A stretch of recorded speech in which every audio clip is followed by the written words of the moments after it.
I want to welcome back to the show, Scott Erickson. Scott, welcome. I'm glad to be back.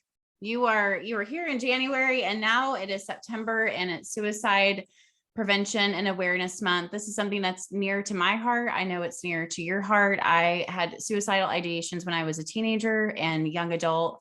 Never had an attempt, but I definitely had a strong plan. I had a day, I had a time, I had a way. And luckily, I told my parents about that, and they got me in counseling. And that really started my healing process of an eating disorder, cutting, alcoholism, all kinds of stuff that I had at a very young age. I feel like the more that we talk about suicide, and it's still something that is so misunderstood, it's very taboo, especially in the church with Christians. Mm-hmm. So I would really just love to have a conversation with you about your story with suicide. And then we'll get into maybe some stuff about the church and what to do if somebody is struggling with suicide. Yeah. Yeah. I'm similar to you. I never found myself with a gun to my head or on top of a building. Well, do you know there's a thing called the call of the void? It's when you stand on a cliff and you hear that voice inside of you. It's like, just go. That's it. The name of it's called the call of the void. It's a very common thing. It's kind of your subconscious going, well, what if you did? But I definitely have had throughout my life, probably most poignantly, it was in my early 30s, I had a professional burnout that led to real low depressive and suicidal ideation. The way I would describe it then is I didn't necessarily want to kill myself, but if I was crossing the street and I looked and I saw a bus was going to hit me, and I'd be like, oh, thank God. I just had given up all interest in being alive. Probably some things that were tethering me to reality, whereas I was married and had a kid, and I was just I can't kick out right now. But I'm curious about that conversation because I'm always curious when somebody hasn't had that. And I'm like, you haven't thought those things? Are you even paying attention? There's some people who don't have an inner critic. No. Can you imagine how quiet it must be up there? I know. Oh, man, I know. And I'm just have you not been paying attention to the misery of this world or how hard things are? I think, look, obviously all of our situations are going to be different and they're all going to be unique. Some people are in some really awful abusive situations that they need to get out of. And I understand, I think when we talk about suicide, what we're saying is I can't see any way to change the life I'm stuck in except by getting out of it. I really think for me, I think what we say in the conversation with suicide is all of this I'm done with. I want a different life and I want to relieve the pain and misery that I'm experiencing. And I'd like to go somewhere else. Yeah.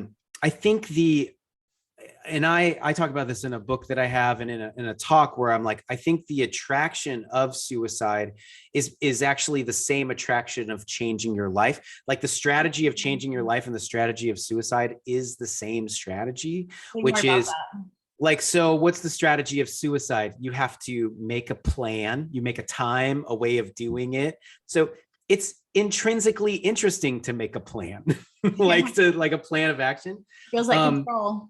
Yeah, it feels like control. I noticed through a good work with my therapist and some friends is that my conversations about suicide were trying to control a pain I felt like I had no control over. And my ultimate control always is whether or not I want to be here.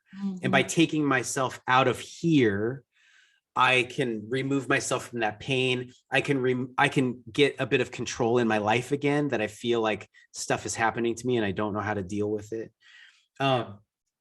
So making that plan, believing that I would be freed from the misery that I'm stuck in.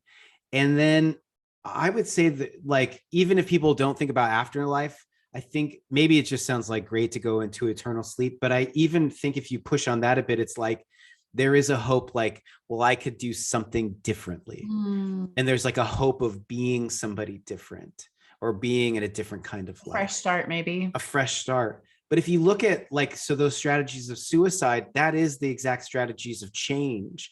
Just one thinks that you have to get rid of yourself in order to change. And the other one, and I'll use a religious term, the other one says like, you need to resurrect yourself. You need some version of yourself, your life, your perspective to die, to like go away. But on the other side of that, there's like a new way of being. As like a spiritual director and a spiritual communicator, I think what, you know, especially in the kind of faith tradition I grew up, there's a lot of talk about resurrection. But I was like, well, what do we think is going to happen with resurrection? Like, are we going to get like wings, or we glow more, or we like never gain weight when we eat? You know, like, what do we mean by that?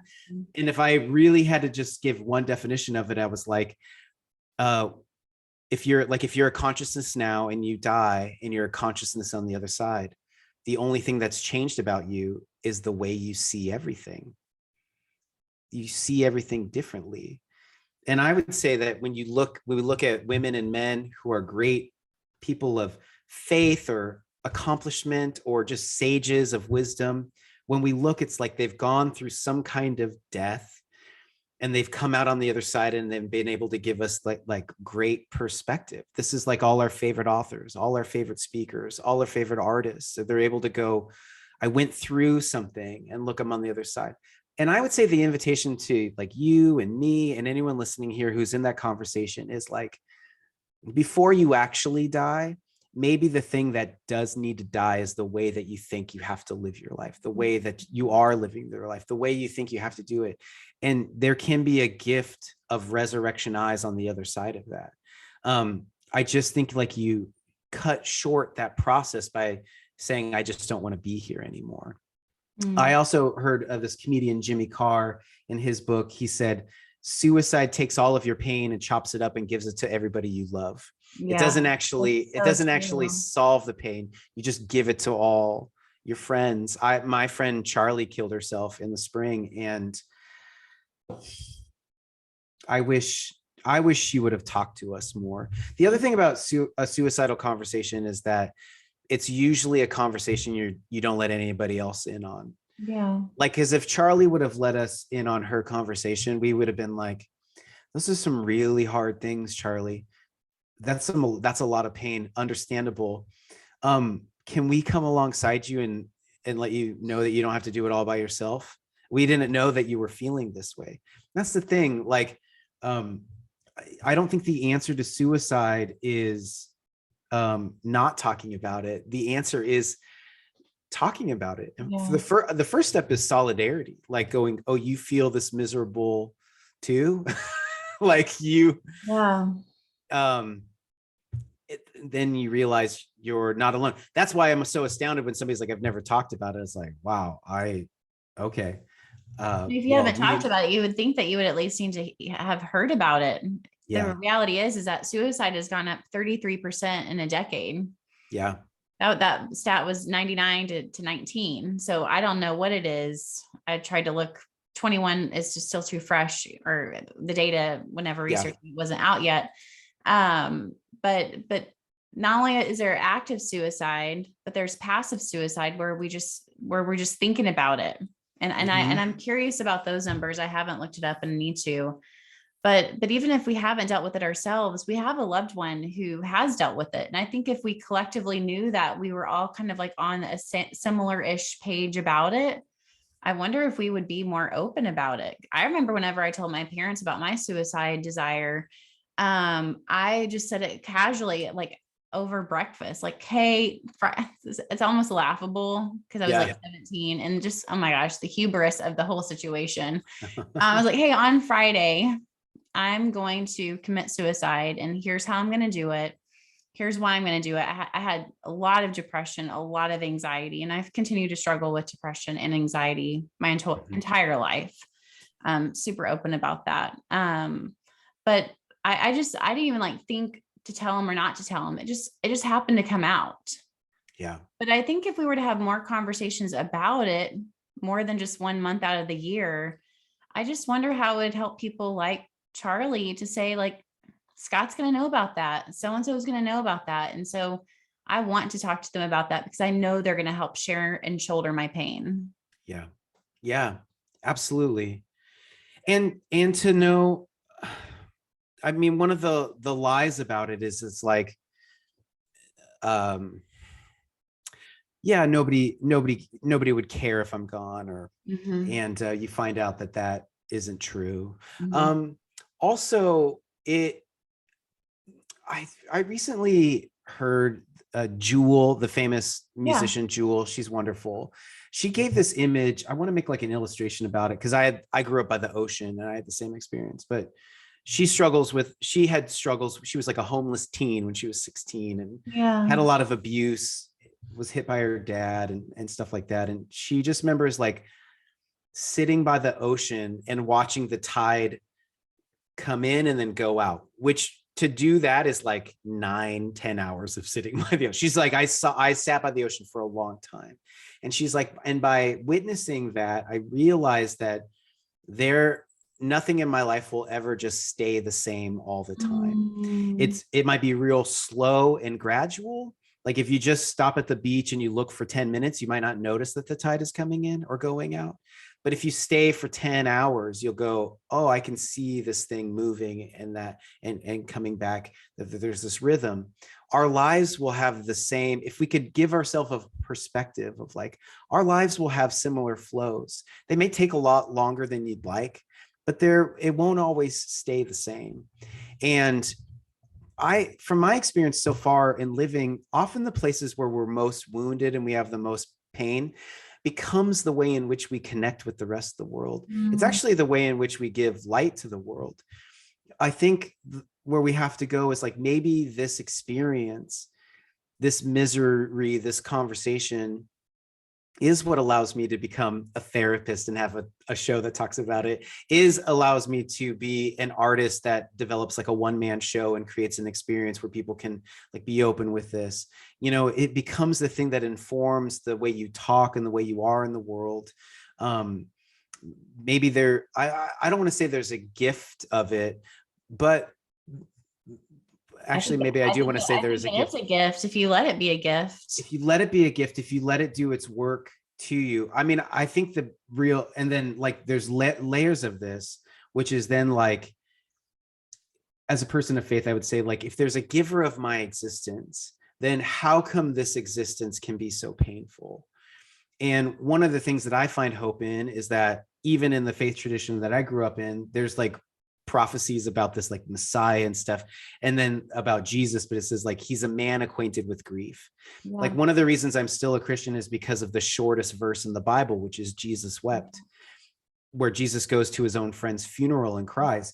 Because I've gone to my friend's funeral and cried.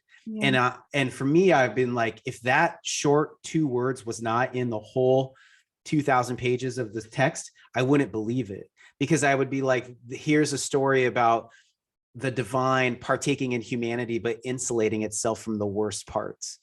And yet I would say that like what we see is that there is some kind of divine and sacred conversation in the worst parts. And in some ways, those worst parts inform the best parts. They're tied together. And so I think the first place we start is to go like, I'm in the worst part right now. I don't like the worst part. Does anybody else not like the worst part? And then if you really look, you'll find comedians and artists and poets and filmmakers and storytellers talk about the worst parts. And then they'll also talk about the ways they came out of the worst parts and then informed the better parts.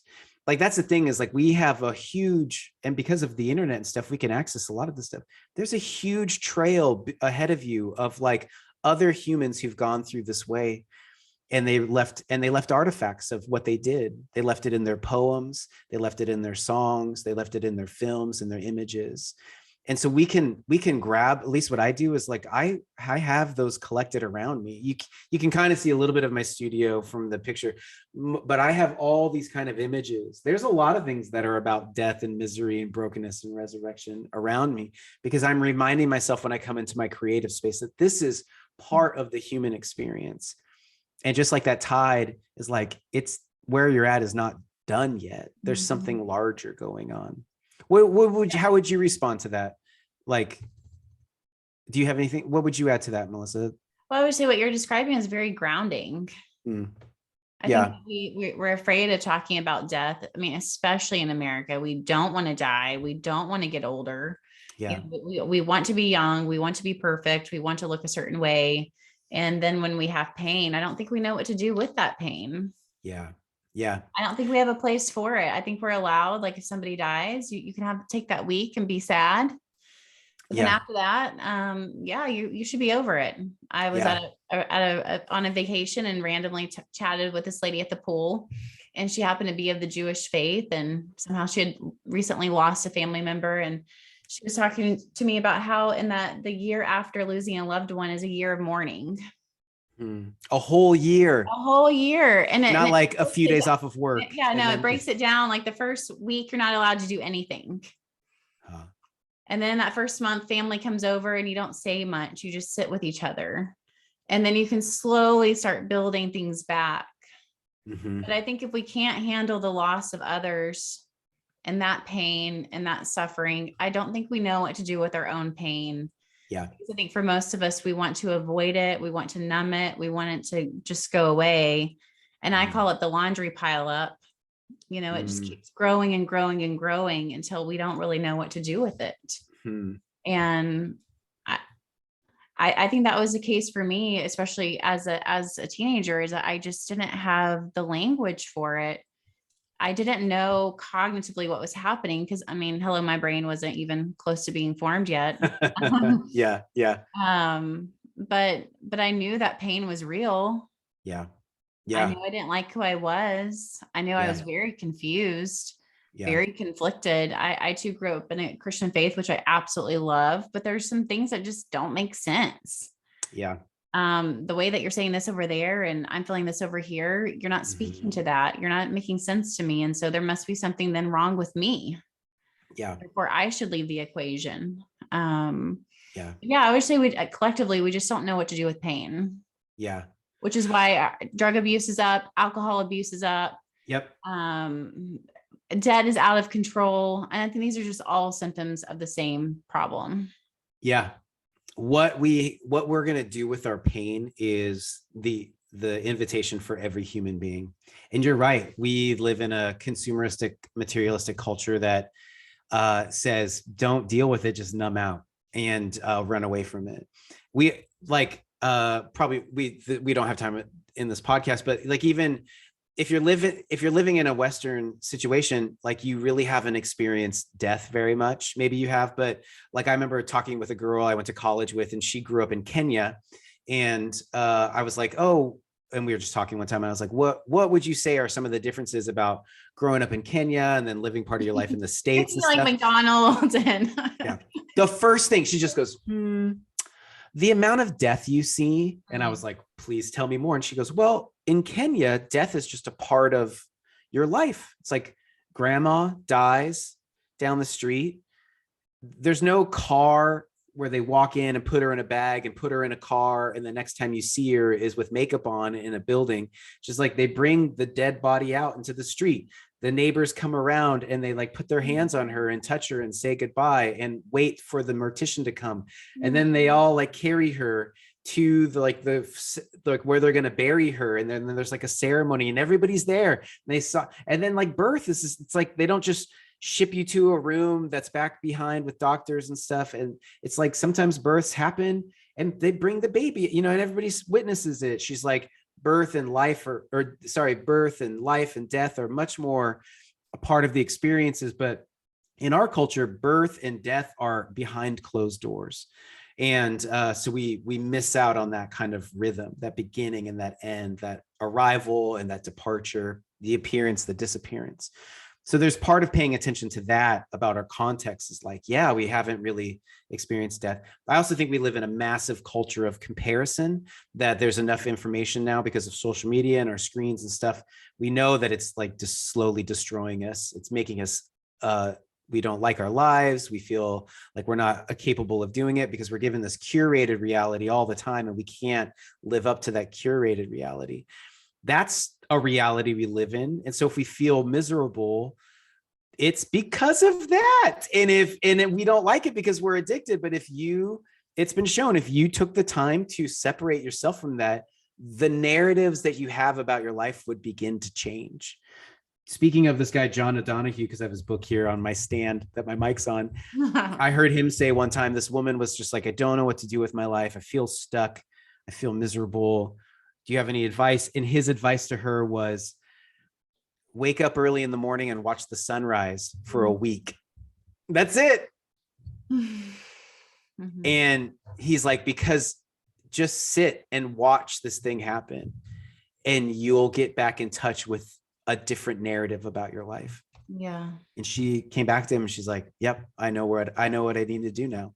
She didn't have to go read a book. She didn't have to go to a really expensive seminar with Tony Robbins. Not saying I want to go to that too, but like the answer was already in her. The answer to living is living. The answer to living is, oh, that's great. It's so basic, but it's so true. And I would say that you have, like, pain is a symptom of something that's not working anymore. Yeah. And your body, your psyche, your soul is trying to catch your attention and going, the way you're doing all of this sucks. Mm-hmm. And we should change. You don't suck, but the way that you're doing it.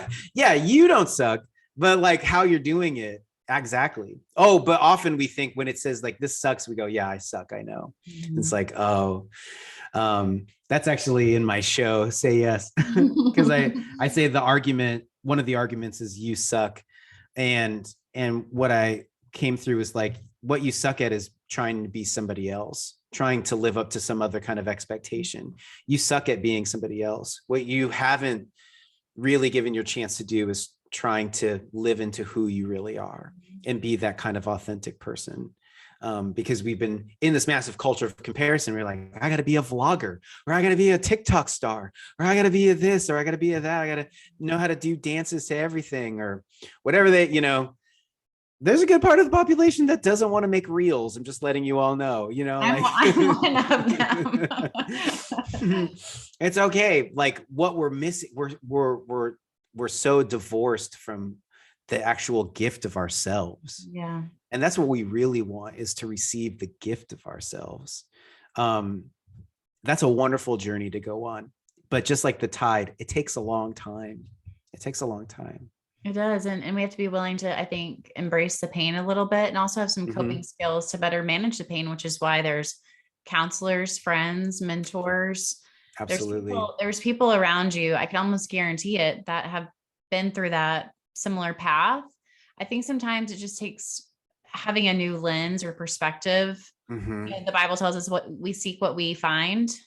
Mm-hmm. So I think if we seek out people who are people of depth and character, I think we'll find them. It may take a little bit of time and effort. And that's the beautiful thing I think about reading books is I feel like, gosh, Scott, I feel like I was sitting down laughing with you and crying with you when I read your book, Say Yes. And we may not be able to have those physical people in our life, but there's YouTube videos and books and things of that nature, podcasts that helps us to feel like we aren't alone.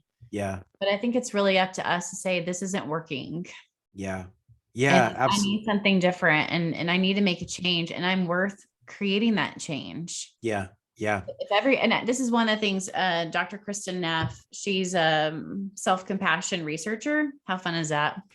And she says, one of the things about self-compassion is embracing our humanity.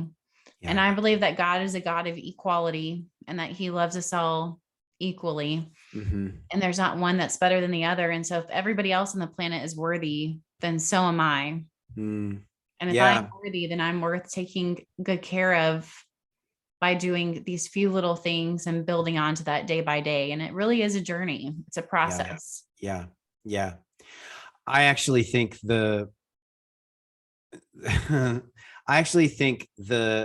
deepest journey, to God, the Almighty, the divine. I think the path to God is the path to yourself, because there's no way to experience God except through your own being, your own incarnation.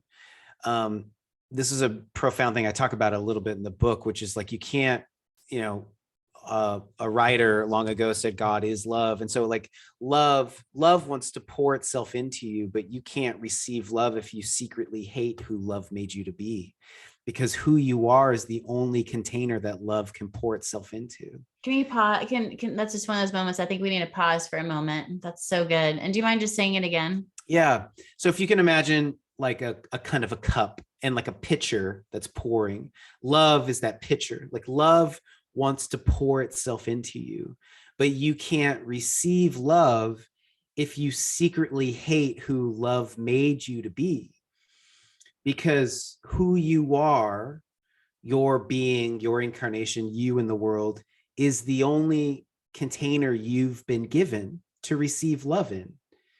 And if all you're trying to do every day is trade that container out through like comparison and constant, like, I just got to be something else, or I got to be like them or whatever, like love can never really, it can't find a place in you.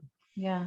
Like part of receiving divine love is receiving the gift of yourself. And I get it. There are, you know, we can look in a mirror, we can like look at ourselves in our bathing suit, or look at our abilities or accomplishments or this, you know, whatever we are, and go, I wish it could be different. I get that.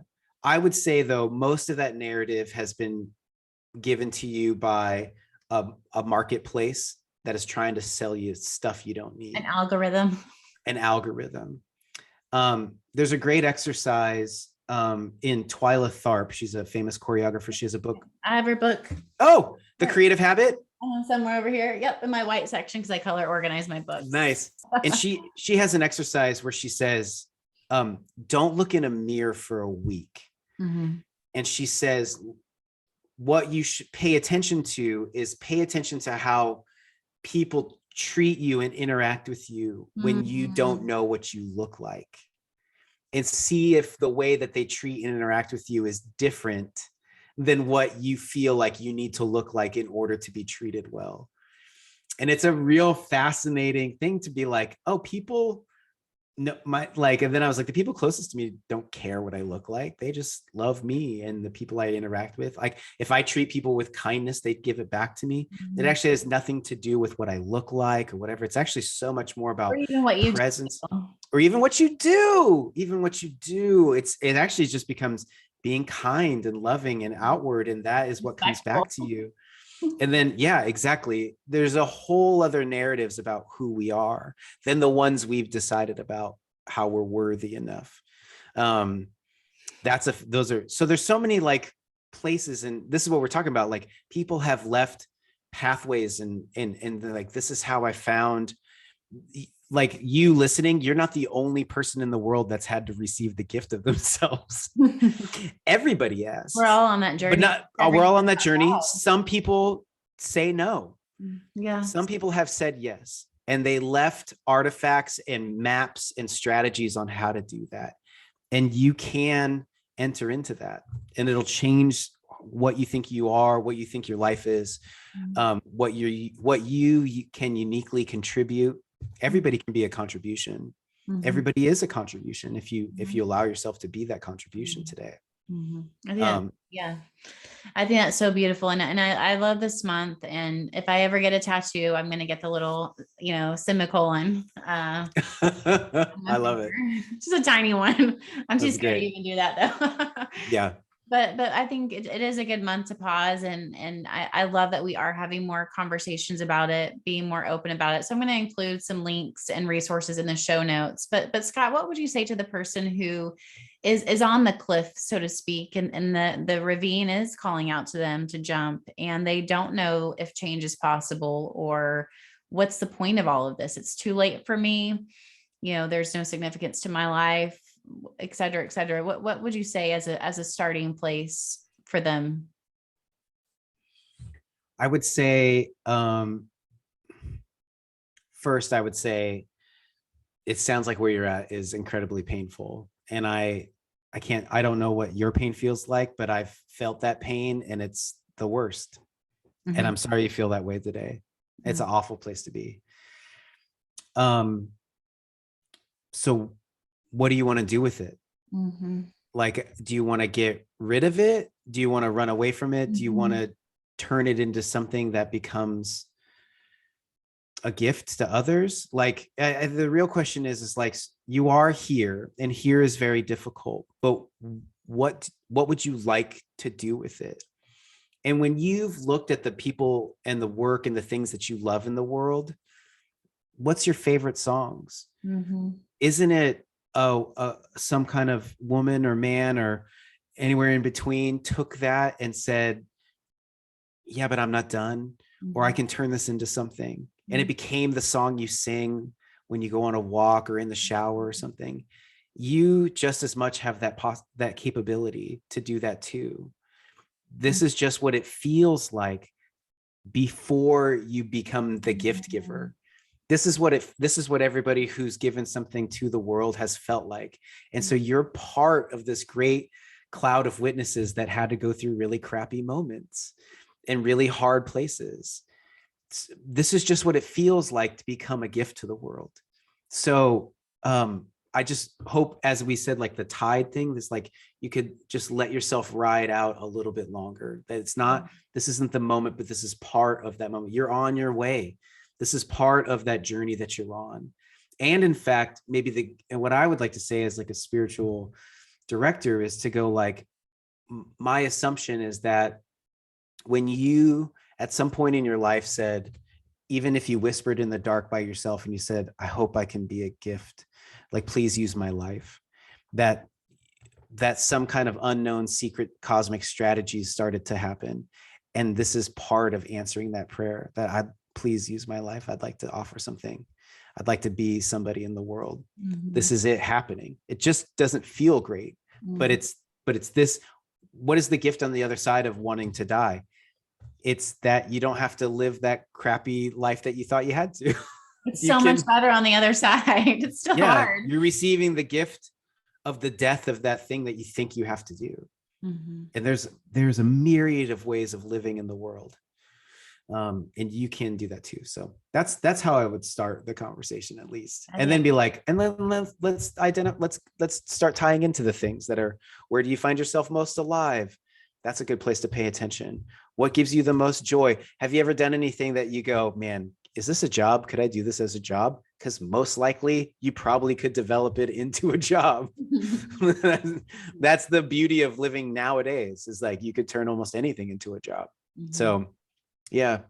The time of possibilities. But we have to channel it and be so focused and clear on what voice we're listening to. Yeah. Well, thank you, Scott. Where can we find you? I'm in Austin, as if you're ever wandering around. No, I'm on the socials. I'm Scott the Painter. And my website, scottericksonart.com. If you just type in Scott the Painter, Scott Erickson, you'll find me there. And I have books and shows and things that are happening. So please come and find me. Perfect. Thank you.